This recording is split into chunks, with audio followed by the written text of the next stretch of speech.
Մասին օրենքի նախագիծ առաջին ընթերցման ընդունելու մասին հարցը հիմնական զեկուցող Հայաստանի Հանրապետության ներքին գործերի նախարարի տեղակալ Արմեն Մկրտչյան համեցեք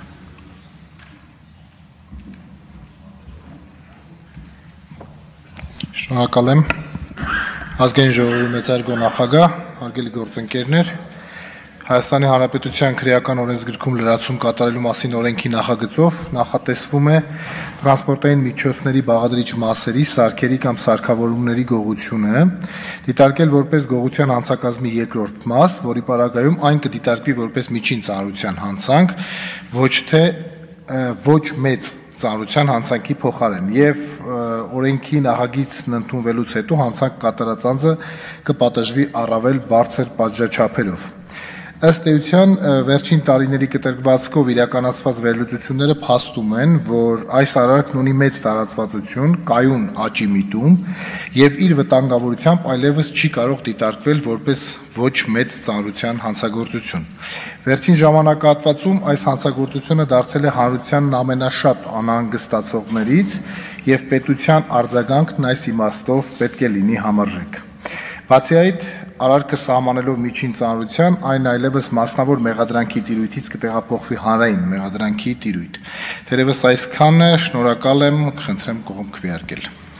Հարցերի համար հերթագրում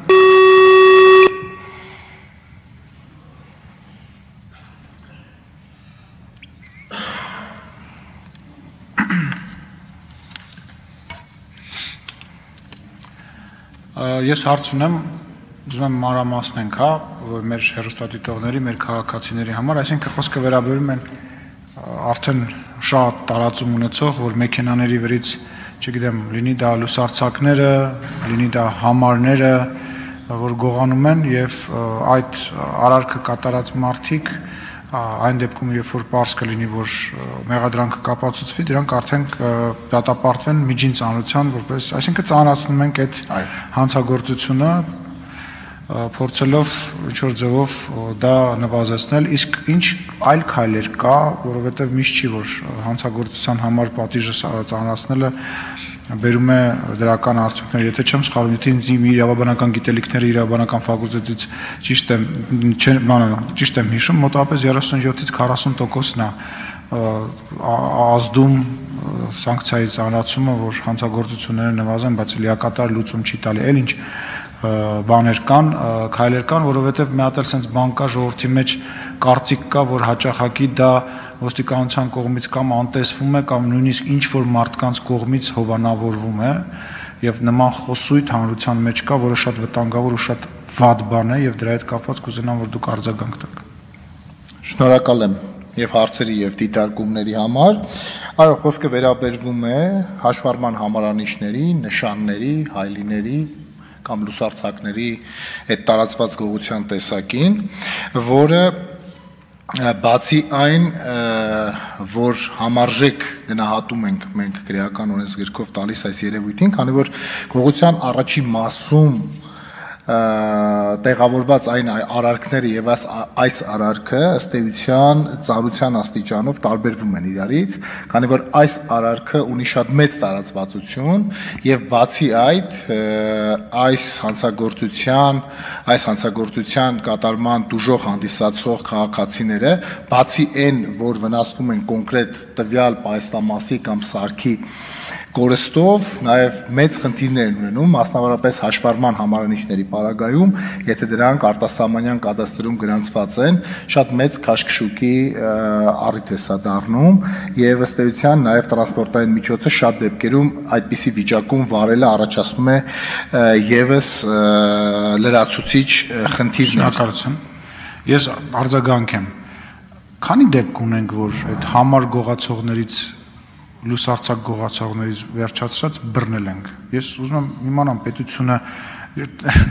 բանը ավտոմեքենաների մագնիշ կա, որ այդ ավտոմեքենայի մագնիշի մեքենա ունենալը ինքնին դառնում է անեծք, որովհետև օրինակ Porsche Cayenne-ները, որ այդ եթե դու ունես Porsche Cayenne ավտոմեքենա, քո լուսարձակները ոչ մի ապահովագրական ընկերություն երբևիցե չի ապահովագրի, որովհետև 90% պարագայում որտեղ կանգնացնես ստանելու են, բայց քանի դեպք ունենք մենք, լավ սանկցիան փոխեցինք, մեծացրեցինք, քանի դեպք ունենք մենք, որ բռնվել են այդ մարդիկ։ Շնորհակալություն դիտարկման համար, ըստ էության կատարված հանցագործությունների 30%-ի չափով չասեմ բացահայտված, բայց հայտնաբերված անձինք ունենք, բայց այդտեղ մի փոքր խնդիր ունենք դատական եւ քննչական պրակտիկայում։ Մենք ունենում ենք միևնույն անձի կողմից 30 դրվագ կատարված հանցագործություն, երբ որ առաջի կատարված հանցագործության դեպքում ոստիկանությունը հայտնաբերել է։ Եվ այս իմաստով ծանրացնելով արարքը, տանելով միջին ծանրության տիրույթ, մենք նաև հակված ենք մտածել, որ ավելի խիստ խափանման միջոցներ կկիրառվեն, որտեղ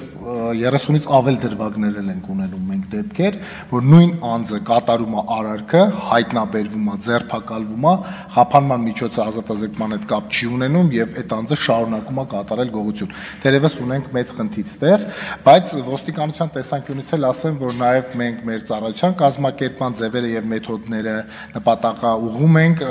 այս հանցագործության դեմ պայքարին, հատկապես վերլուծելով այն տեղանքները եւ այն ժամանակահատվածը, որտեղ որ տեղի են ունենում այս գողությունները եւ մարտավարական իմաստով եւս ձեռնարկվում են միջոցառումներ։